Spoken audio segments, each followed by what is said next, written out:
some of you will have heard parts of this talk before, some of you will know bits of this talk anyway, and I'm hoping to keep you up more or less to date with the latest research, some of which is a question of bringing together research from different areas. It doesn't seem to have been quite done often enough with regards to H P Lovecraft's work, and particularly the idea of a book that he called the Necronomicon, but which I shall be explaining is something more than that.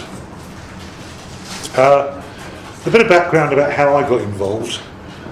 It's rather like my first encounter with a witch's house. It has to do with a paper round I did when I was a boy, operating out of the W.H. Smith's concession at Shortland Station in between Beckenham Junction and Bromley South, where if one of the other boys was called in sick or was on holiday, I would occasionally have to get to do an extra, for extra money, of Whitecroft Way.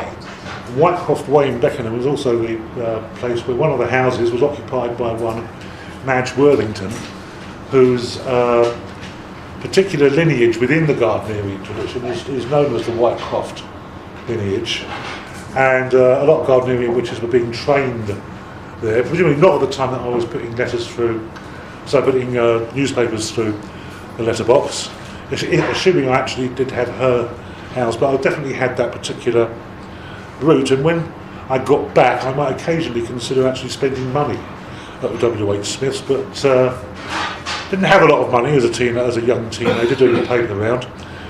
But a book appeared that fascinated me. The cover fascinated me. It was called Dagon and Other Tales. It was a paperback that seems to have been deliberately created in an odd size to make it stick out. So you couldn't just hide it away with other things. It was had a mysterious sort of cover that seemed to be a bunch of bubbles with some teeth in the middle of it. And so I thought, I read the back of it, read a little bit about H P Lovecraft, who I'd never heard of before, bought the book, and that was it. Absolutely hooked. This was in the late 60s. About a year later, a movie came out called The Dunwich Horror.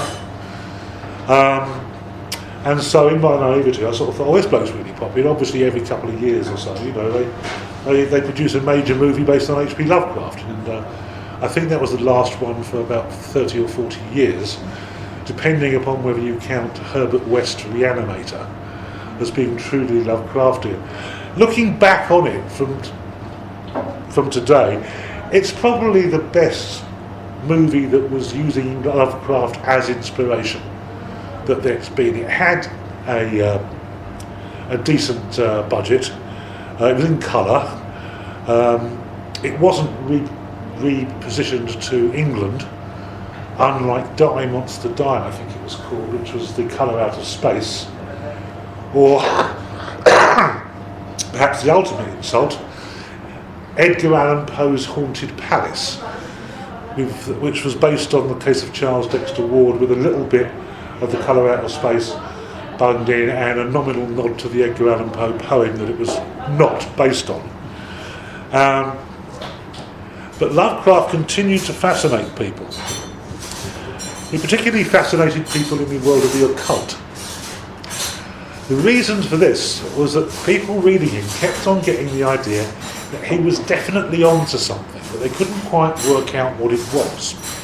Colin Wilson was fascinated by Lovecraft and noted as an important, significant coincidence in his life that his first book, The Outsider, was also the title of an early story by Lovecraft. However, it's very atypical of Lovecraft stories, and it's more or less a homage to Edgar Allan Poe.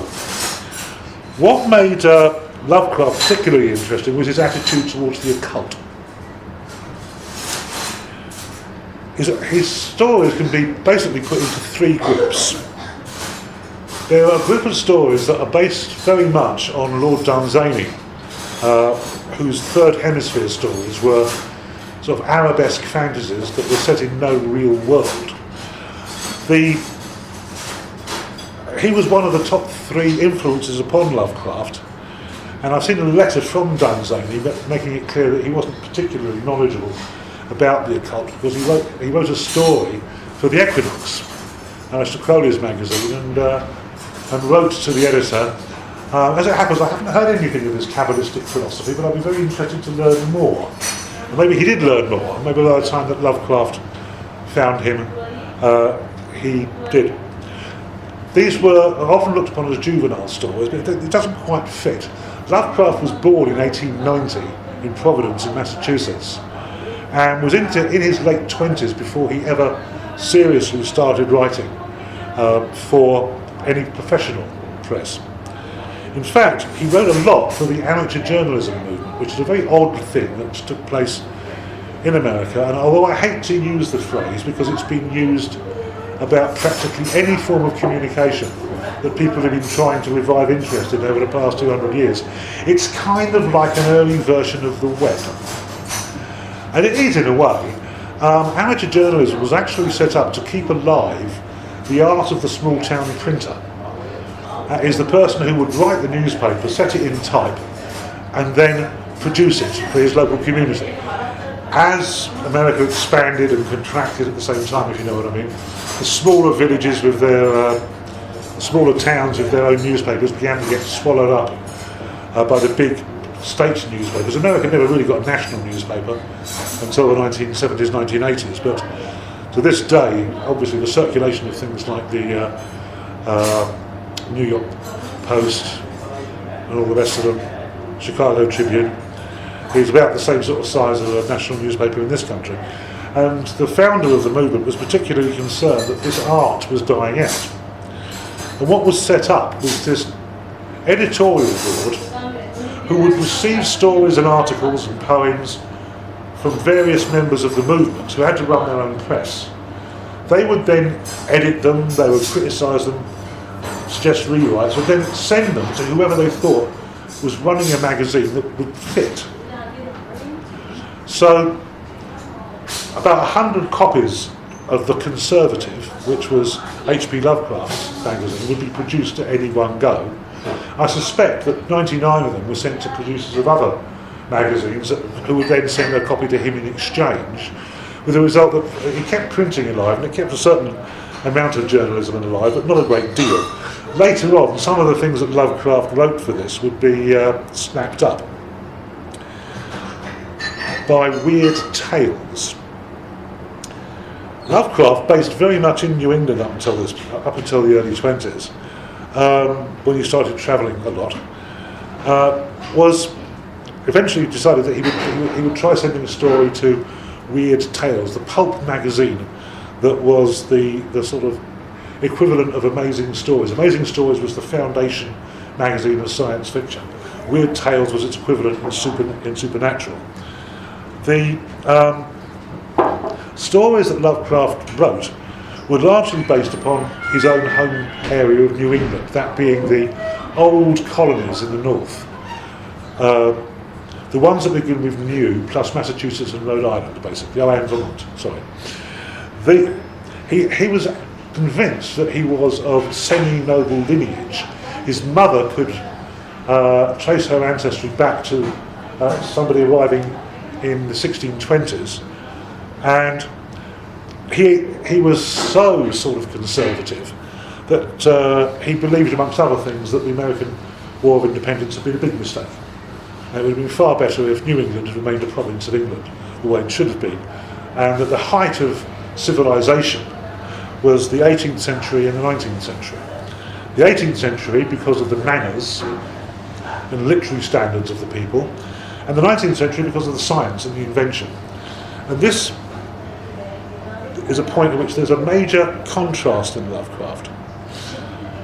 On the one hand, he loves anything that's old.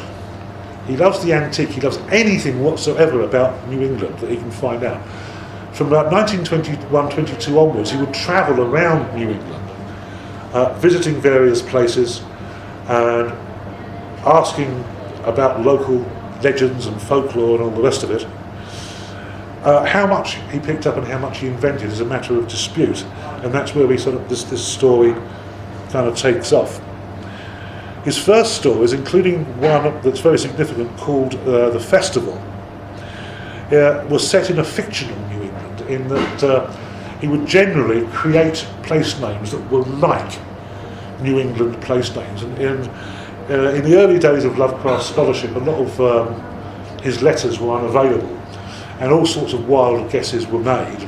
It's fairly certain, though, that Arkham was Salem, because there's a letter from Lovecraft to somebody saying, and when he gets to Arkham, brackets Salem, so it's pretty much a giveaway.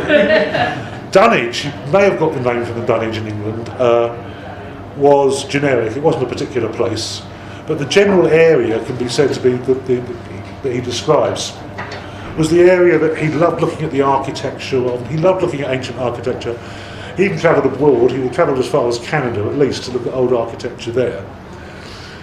But when it came to supernatural stories, which he'd loved since he was a child, and since his grandfather used to tell him Gothic tales that he made up on the spot while little Howard was on his knee, this came very much went against his total and utter belief in science.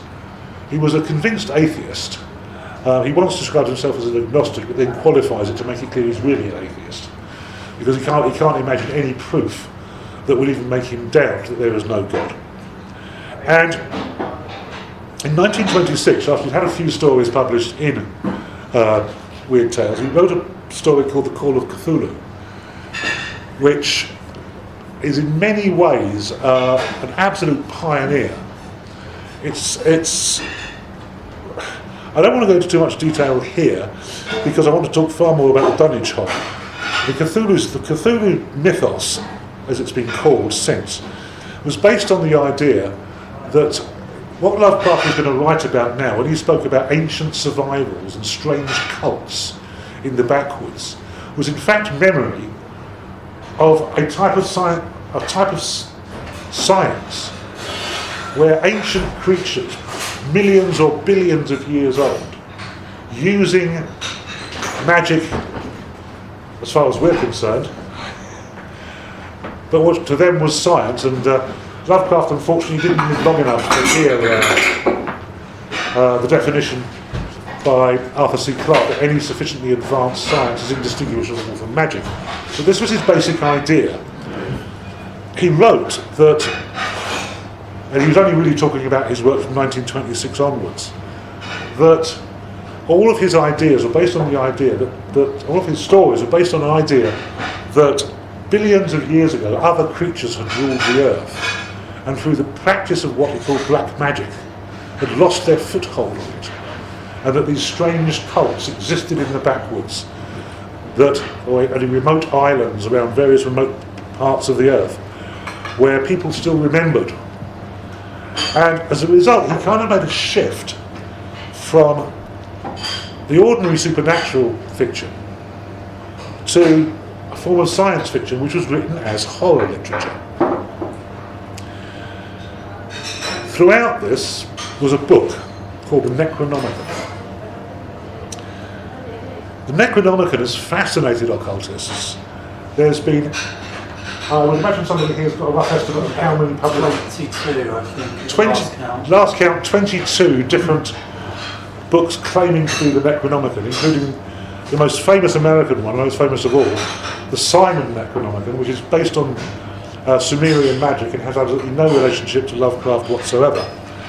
And also, by a strange coincidence, Robert Turner's Necronomicon, produced by, or known as the Hay Necronomicon, after the publisher, which was an outright forgery, supposedly based on work of John Dee.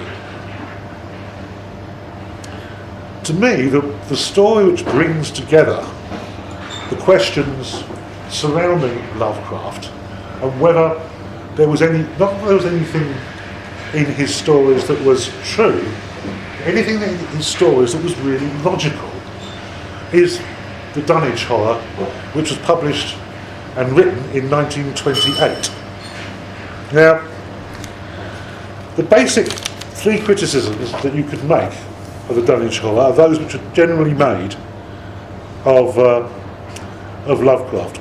Number one, did such books, as we know he made up the title, Did such books as the Necronomicon exist? Number 2, is it really likely that such books of ancient lore, stretching back thousands of years, would turn up in some ramshackle village in the outskirts of New England? And number 3, even if it did, would Lovecraft have known about it? Working against this, almost certainly, was the biggest problem of all, that the backwoods magic of the United States has been investigated a great deal recently. And 2 main types have emerged. This is leaving aside the Afro-American religions. Hoodoo, based originally on Congolese magic, but with various European additions, particularly a slim little volume called the 6th and 7th Book of Moses. 6th and 7th Book of Moses is not a great big black book with hundreds and hundreds of pages in it, and it's not particularly reverenced by hoodoo practitioners, or quite often buy many copies so that they can cut out the secrets and sell them to people after being variously charmed. The other one from Pennsylvania is the Pennsylvania Hex tradition. There was a book involved here, but it's even shorter, known as Powwows or The Long Lost Friend, in spite of the suggestion that there is a Native American influence. In fact, it's a book of German Christian magic which will teach you such wonderful things as how to cure a cold and how to cure a cow. It's entirely Christian and doesn't fit the Necronomicon idea at all. So basically it didn't really look like Lovecraft's ideas were anything more than pure invention, and that made them unrealistic, and that was unfair. For people who were really enjoying Lovecraft, and by now, by 1928 they really were, the Danish horror was a little bit too much. It was trying to pretend that it was possible that in a nice civilised genteel part of the United States, the old part, you could have people summoning horrible things and doing goodness knows what. And that basically Lovecraft had gone too far, probably because after the Call of Cthulhu in 1926, the reading public of weird tales went mad. They wanted to know more. They wanted to know where they could get the Necronomicon. They wanted to know where they could check up the magazine articles about various strange things. Lovecraft invented all that. Anybody who's read Carrie, the actual novel, will realise the debt that Stephen King plays. The quotations from imaginary dictionaries and imaginary articles and stuff like that are in the book that aren't covered in the movie. Pure Lovecraft. He invented a new way of describing things. It was quite remarkable. But the result was that there was a clamour for more Cthulhu stuff, as they called it. And so the editor went back and looked at all the stuff of Lovecraft's that he had printed, that he hadn't printed, that was available anywhere, and there was a big rush, more and more Lovecraft, but not enough Cthulhu. So it was beginning to look as though the Danish horror was totally unrealistic. It was an attempt at fusing his older material, like, for example, the Festival. Now this is one of his early ones, his pre-Cthulhu stories. It's a very simple story. Somebody receives a summons to go back to his old family home in Kingsport, which probably is just an amalgamation of Newport, Newburyport and places like that in New England, on a particular, I believe it's on Walpurgis night, or May Eve. And having to walk the last part of it, he sits down to rest, and gets up after he's rested a bit, goes over a hill and walks into this totally silent town. No electricity, no cars, nothing. It looks almost exactly the same way as it did in the 17th century. He goes to the address where he's supposed to go, and he's ushered in by hooded people and put in front of a book which he has to sign his name in. And then he wakes up and he's still on the side of the hill, and when he walks over the hill there's modern Kingsport as expected. Now that story would come to haunt me when I thought that I've done my Lovecraft, I know where all the Lovecraft comes from now. He made up the Necronomicon, he never saw anything like it. Highly unlikely. Next thing I know, or at least much later, Kyle and I are off on holiday in St. Osyth, where we discover that there's a local witch legend that goes right back to 1590. In 1590, a woman called Ursula Kemp and one other were executed for witchcraft. 5 others were found not guilty, which is generally what happened. And in the 1920s, when digging up an area of St Osyth, some bones were found with nails through the ankles and the elbows, suggesting very strongly that, I should say the elbow joints, that they'd somehow been, there were 2 women, so that probably these 2 women's bones, which is a bit of a laugh really, because you can hear it, if you actually go to Colchester, people will point out to you the splatter on an old wall where when she was being burnt at the stake, Ursula Kemp's head exploded and her eye flew out and hit the wall, and the stain will never go away. Of course she was hanged, she wasn't burnt at all. This stuff comes to show how much you have to be careful with local legends. What was particularly interesting about this was that she protested. She didn't deny doing magic. She protested that she could unbewitch, but she could not bewitch. That wasn't enough to save her. They decided that she was a witch. But as I found out shortly afterwards, the idea of unbewitchers was something that was quite central to the occult in this country. At which point I referred to the first of the books that I've got here, Cunning Folk, Popular Magic in English History by Owen Davies, very famous book amongst modern day occultists and pagans, in which he looks quite separately from the witchcraft tradition, which is a tradition about witches. It's not witches who had a tradition. Nobody was a witch, somebody else was a witch. Somebody had cursed you. You needed to get rid of a curse, you went round the corner to a woman who used to operate just round the corner from here, as late as the 1810s. She'd then remove curses from them. They weren't referred to as witches, they were referred to as cunning men, cunning women, in this country, conjurers as well. Although there's another word that isn't used, but is used elsewhere, I'll come on to. The cunning folk had books. They had books and books and books.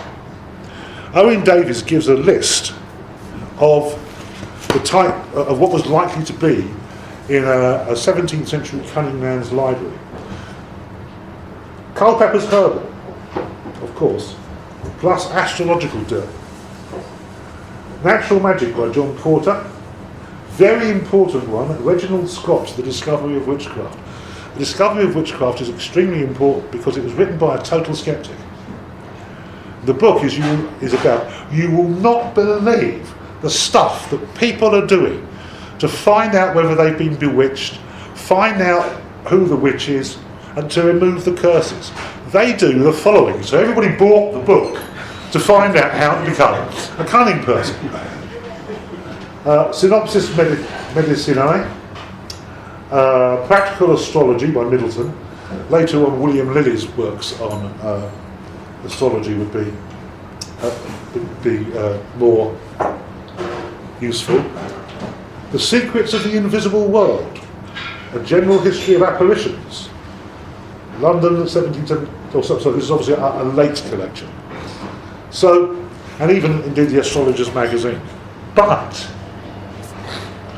one thing that you don't find in the hoodoo tradition, and that you don't find in the Pennsylvania Dutch tradition, is the book ritual. Now, the cunning man selling his wares, helping you find stolen goods was another good one, helping you find buried treasure, another good one.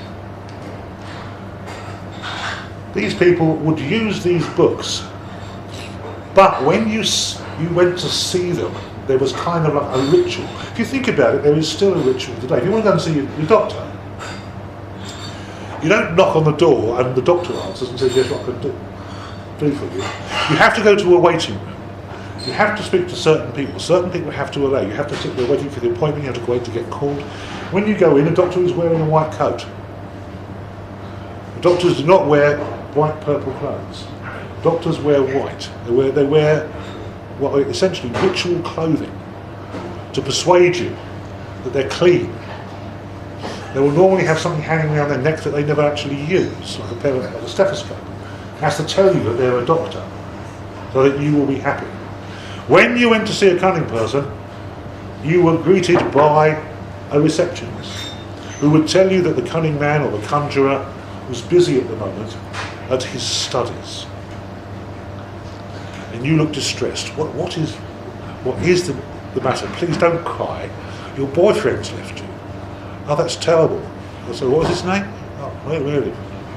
Ah, wait. The conjurer will see you. Opens the door. In goes the woman whose boyfriend William has buggered off. There, reading an enormous black covered book with red and black ink, is the conjurer. He looks up, closes the book.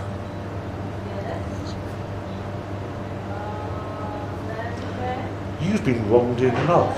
Yes, I have. Never mind the fact that the person behind is making these little signs, or for that matter, that until he gave the signal, he'd been listening at the door to find out, the name William is coming to me. Yes, it is. So there was pretty much a ritual associated with the black book. But this was very much an English thing, I thought. I never made a connection until I was really hoping he was going to be here. The book of another Simon.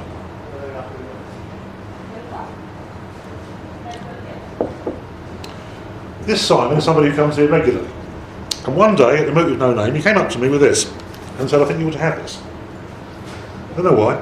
It's Cotton Mather on Witchcraft. That's not the original title. The original title is, don't lose your place, The Wonders of the Invisible World. Now this Wonders of the Invisible World is basically an attempt to justify the actions of his father, who was one of the judges at Salem witch trials. And basically, he comes across Mather as I can only best describe it, as a rational psychopath. He's trying very much in the English tradition to prove that he's not an extremist. If a child of 5 runs to you and says that last night they looked out their window and saw Widow Goody flying through the air on a broomstick, you mustn't just hang her for that. But of course you should use this to start your investigations, and he has in investigations complete list of things that you're allowed to do to suspected witches, which are as horrible as anything that you could imagine coming from the old country. Then he does talk about witchcraft as being definitely a part of the New England. And of course, Lovecraft mentioned Mather. And reading through Cotton Mather, I thought, hang on a minute, a lot of this is sounding very familiar. The devil, it appears, will appear in front of a witch as a black man, often as an imp. Will open a book which you must sign in your... the festival from before the Cthulhu period of Lovecraft. Quite clear he's got it out of that. It's quite clear. He's writing a supernatural story based upon recorded folklore. Mather's book was extremely well known. I'm sure Lovecraft's library is, I believe, fairly well known, and I'm sure he had a copy of it. He quotes from Mather from time to time. But then I got to a bit where he said, as for those who claim that they could unbewitch, I find that they're little better than those that bewitch. Ursula Kemp. Of course! Owen Davies had showed that throughout England, let's concentrate on England at the moment, in the 17th, 18th and early 19th century, you were never more than a few miles away from the nearest person who was practicing as a cunning man or cunning woman. Of course this tradition will have gone to the United States. Of course it would have gone to England, and the Black Book ritual would almost certainly have gone with it, because this was an essential part of the cunning man's trick. As I looked more into it,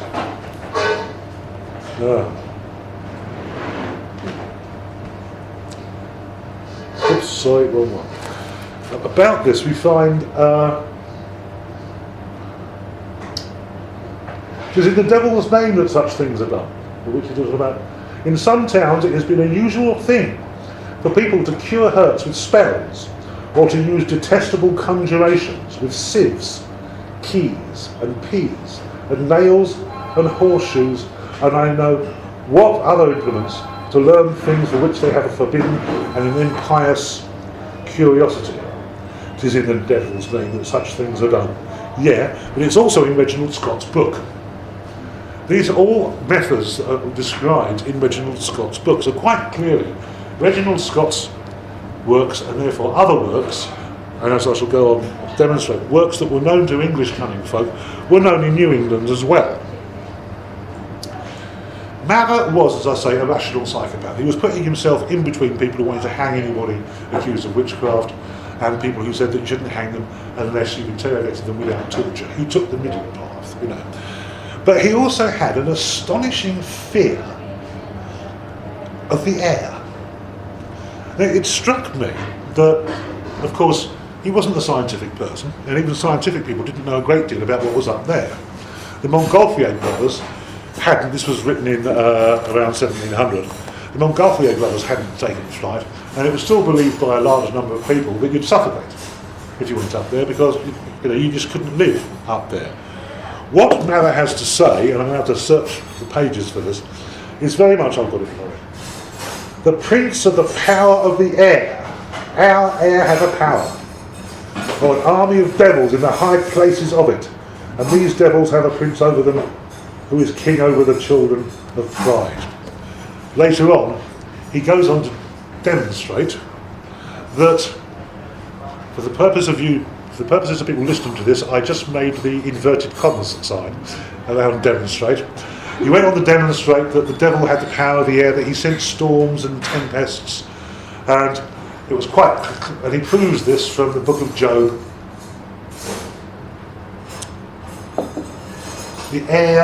From the air, devils come down.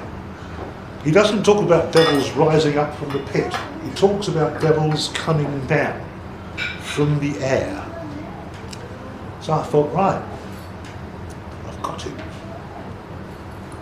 There was a tradition, an English-style cunning tradition, to match that of the Pennsylvanian Dutch, which their grimoire wasn't written until, published until 1820, and then it was only in German. And the Hoodoo folk, the first, sixth and seventh book of Moses, English translation is from 1880s. So this had to be, way before that, it had to be the same one. Who were these people? An interlude. As I mentioned, the actual name of the main book in Cotton Mather on Witchcraft is Wonders of the Invisible World. That's also the name of this book, Wonders of the Invisible World, although it has the subtitle 1600 and 1900, edited by Peter Benish. I believe was the great-grandnephew of the first president of Czechoslovakia. However, he has devoted his life to New England folklore, and every 2 years runs the Dublin Seminar for New England Folk Life. This is the publication of the proceedings of their 1992 conference. It's called Dublin for some reason, I'm not quite sure. There is a place called Dublin in New England, and he's based at Boston University. It took me something like 6, 7, 8, 9 months or more to get hold of a copy of this book, partly because academics, I was contacting him himself rather than going through the publisher. And basically I have to say that when I announced this talk, I actually hadn't got the book through yet, and I was really like that.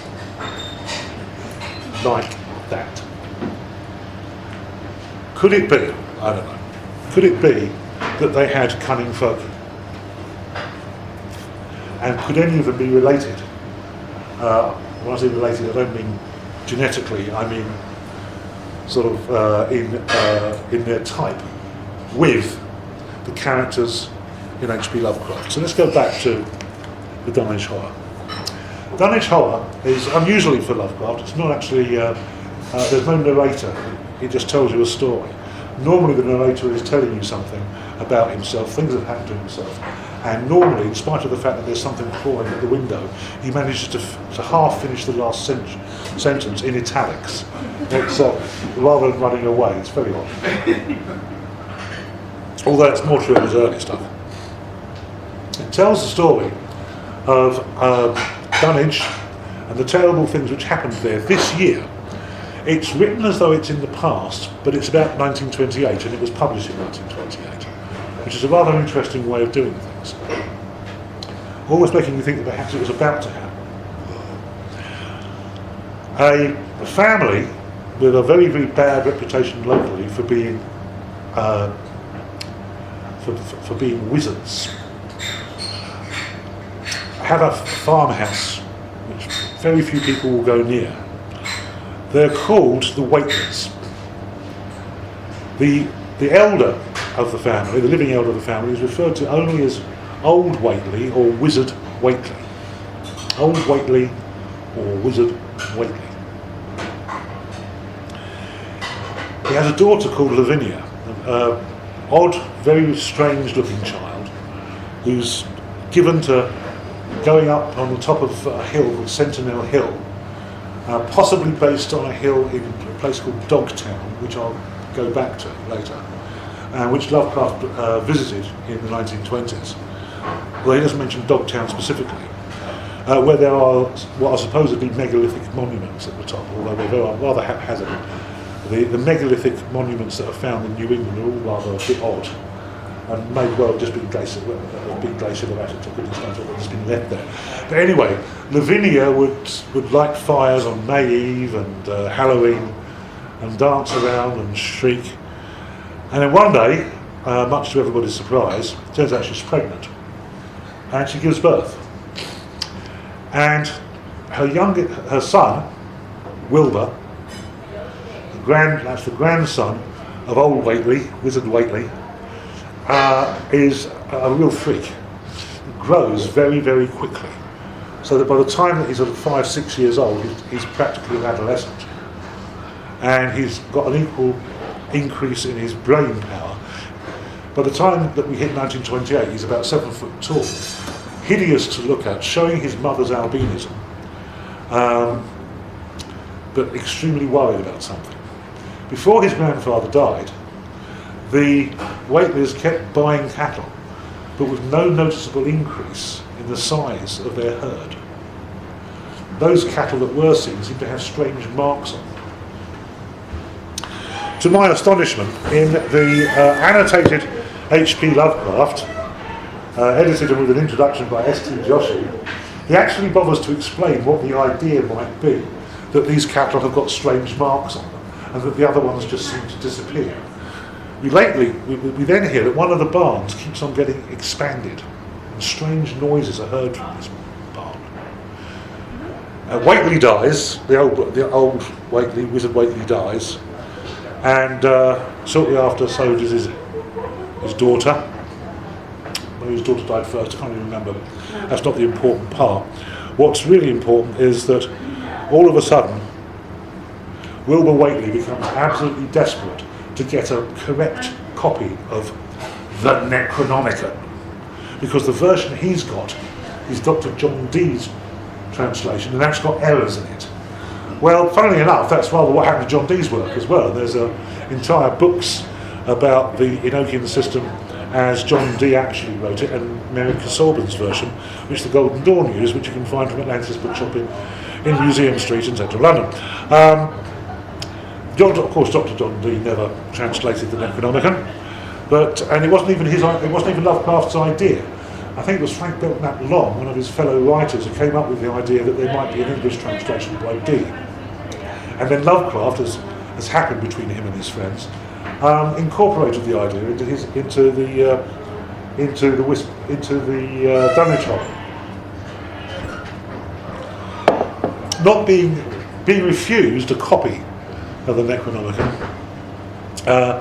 Wilbur Whateley breaks in to Miskatonic Library. This is a non-existent university, probably based on Boston, and tries to steal it, but he's mauled to death by guard dogs. through reading the bits of the Necronomicon that he was interested in, the professors, one of whom goes stark with raving mad, realised that something seriously wrong is happening.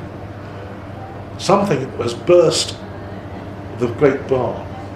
Great holes are being found in the ground, like footprints or hoof prints of a giant elephant, but one which had far more than 2 or 4 legs. And people in the area are terrified, and so basically the good guys go in with their copies of the Necronomicon and basically banish this thing away. It's a wonderful ending to the story, but probably the most important thing about this is what the locals are considering has happened.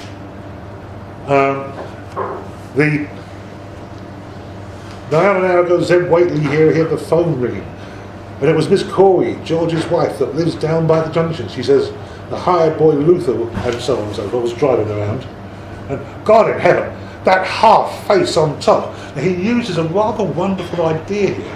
For no apparently, don't forget, he's not narrating the story as somebody was there, but he tells the story on behalf of some locals who've got a pocket telescope at the bottom of Sentinel Hill to watch what's happening at the top, and they keep dropping it. There's various people getting more and more worried about what's happening, but eventually this strange thing is made slightly visible, and the first person who sees it immediately goes mad, and you hear this, Yog Sothoth, help, father, Yog Sothoth, and they banish it. And there's an explanation by this guy who's trying to explain what he saw. It was a centipede, an octopus, spider sort of thing, but it was a heart-shaped man's face on top of it, and it looked like Wizard Whately's, and it was yards and yards long.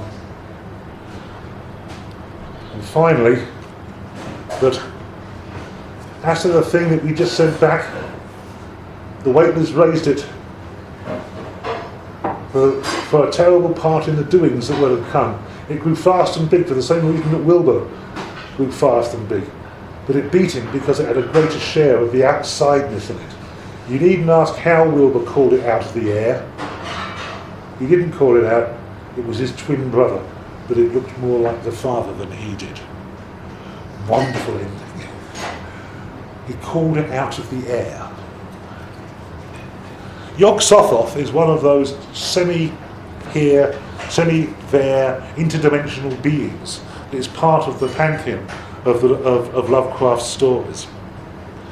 The idea that people out in the backwoods might have had the idea that some strange-looking child had some demonic father that had conjured out of the air.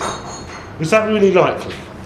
Well, according to the wonders of the visible world, I'll say it goes from likely to nigh on almost certain.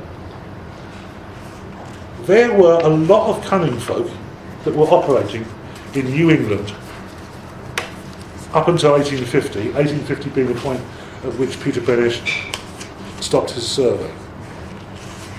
For example, there was Sarah Bowton, who was a fortune teller of Grafton, John Blade Brown, an astrologer, Anne Burt, a healer, Esther Carter, told fortunes, Sarah Cole, Dr. Isaac Calcott, Lucy Ainsworth Cook,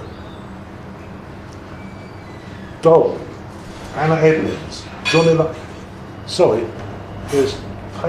there's more than a page of very, very smally typed names of people who worked in the area. There's 2 of them I want to concentrate on. One is Joseph Stafford. Joseph Stafford was an astrologer, he did forecasts, but he also did spells to find lost things, and seems to have passed on the craft on to 2 of his sons. Third one ended up just looking after all of his non-magical books, which are now in the library. So if you want to go looking for a cunning man's library in Boston, just like Wilbur Whately, that's the place to do it. Stafford also published almanacs every year with astrological predictions. And the publishers seem to have eventually got the idea that it might be a good idea to create their own American edition of at least one grimoire. And this grimoire was William Lilly's books on astrology, which were published in 1783-85, I can't remember when, as the Book of Knowledge. And the Book of Knowledge, we've got some illustrations from it here, you can see later. Although it's got bits that are about straight forecasting of horoscopes, it's more to do with physiognomy, how to tell people's character and their future from an examination of their face, by an examination of their entire body, and an examination of their palms, all based on what particular planet or sign of the zodiac ruled each part of the face, etc., etc., etc. So as late as the 1780s, this book, and nobody publishes a book like that and this is one of the things that's important about the cunning folk, because they made up in England the people who brought these grimoires. Nobody publishes a book like that unless they expect it to sell. This was expected to sell, there were plenty of people who would buy it. In fact, with these faces and palms on it, it sounds remarkably like the book that was in the possession of the lesbian witches of Turnham Green, that the Old Bailey in this country ended up finding guilty of a confidence swindle, where they claimed to be students of Isaac Newton. Those of you who heard my talk on cunning folk in London will recall that this was 30 years after Isaac Newton died, and that she showed them, that they showed the woman they were conning a book with heads and hands in it. It's quite similar, quite clearly the same sort of thing. They were also involved, though, in treasure finding. Now, treasure finding was a major part of American cunning folk work. In the early 1820, there was a Stafford Street. Whether it was named after Joseph Stafford, I don't know, but he certainly had enough money. And a family came to live near there, where father and son would often go out treasure hunting. And one of them, at least, the son, found or claimed to find gold. Using the methods that the cunning folk would use, he found a book that contained leaves made of gold, which he would translate. Little did the people writing books like the Book of Knowledge know that one day they would be responsible for a best-selling Broadway musical, because of course it's the Book of Mormon. The Book of Mormon was found using cunning men's techniques of finding treasure. The family was known for it. The Smith family, it was Joseph Smith, of course, who found it. Joseph Smith, maybe using Joseph Stafford's methods, had managed to find a book that explains, amongst other things, that Jesus was born in Missouri. It is, or somewhere like that. But I don't know if Jesus was born in Missouri. So Adam and Eve were. That would be ridiculous otherwise, wouldn't it? So the cunning man tradition was alive, very, very alive, in New England in the 19th century. And what Benesch then points out is that it doesn't die out, but the class basis of the people consulting goes down. And once it sinks down below the literary level, where people are writing contemporary stories, once it goes below them, people stop writing about it. It doesn't go away. In fact, there was an entire area in Massachusetts, perhaps more than one, but which was basically frequented by the sort of down and outs, that had at least 5 cunning folk that operated out of it. It's called Dogtown. And Dogtown is where is the area where Lovecraft was visiting in 22.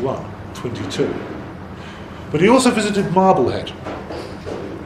Marblehead, he loved his hometown of Providence, but he always said that Marblehead, if he could ever live anywhere, if he had to live anywhere but Providence, he would live in Marblehead. He absolutely loved it. He soaked it all in. And he knew of a father with an odd granddaughter there. I think Benesch knew what he was doing when he put it this way. Let me just read the whole sentence to give you the thing which made me go, oh yes.